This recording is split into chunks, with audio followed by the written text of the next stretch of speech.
Épisode 15.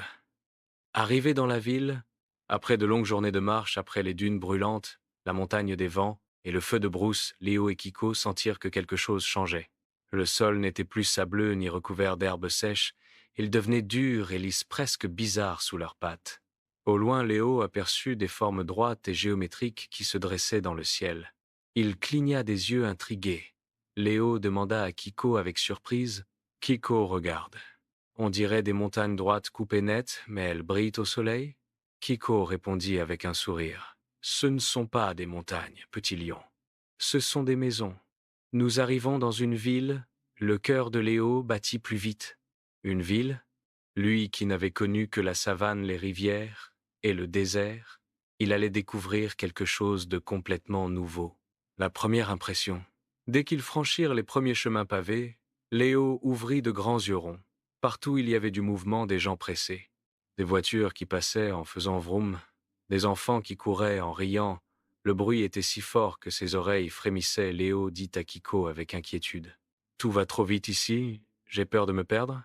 Kiko répondit doucement: « Reste près de moi, petit lion. Une ville peut sembler bruyante et désordonnée, mais si on observe bien, elle a son rythme et sa beauté. » Les passants s'arrêtèrent en les voyant.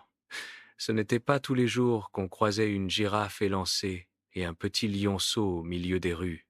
Mais au lieu d'avoir peur, beaucoup sourirent. Des enfants émerveillés pointèrent du doigt et dirent: « Regarde, maman, un lion qui marche avec une girafe.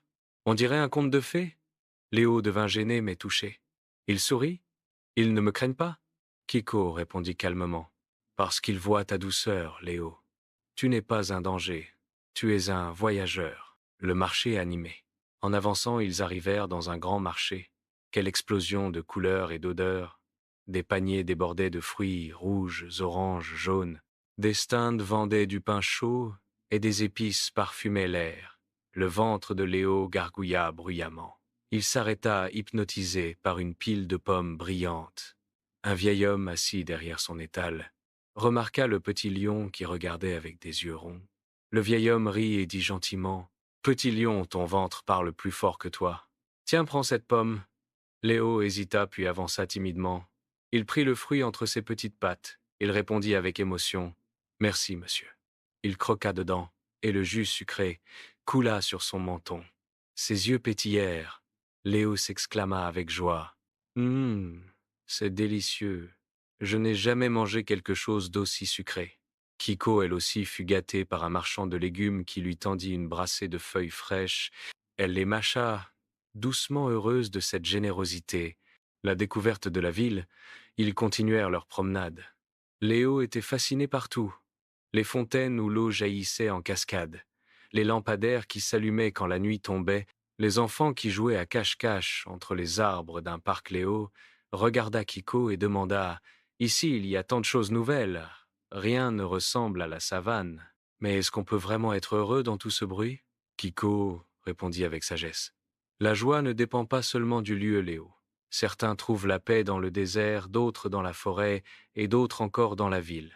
Chaque endroit a sa beauté, si tu sais regarder avec ton cœur. » Léo hocha la tête.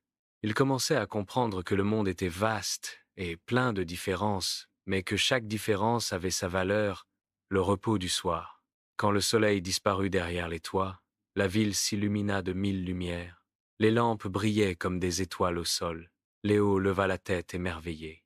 Léo dit en rêvant: « Regarde, Kiko, c'est comme si les étoiles étaient descendues du ciel pour éclairer la ville. » Kiko sourit et répondit: « Oui, et demain elles nous guideront encore dans notre voyage. » Fatigués de tant de découvertes, ils s'installèrent près d'une grande fontaine.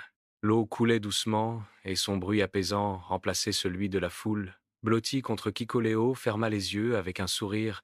Léo murmura: « La ville est différente, mais elle m'a appris qu'il y a de la bonté et de la beauté partout. » Et il s'endormit paisiblement prêt à découvrir une nouvelle aventure au lever du jour. Morale de l'épisode: chaque lieu est unique. En ouvrant son cœur, on peut trouver de la bonté et de la beauté, partout, même là où tout semble étranger.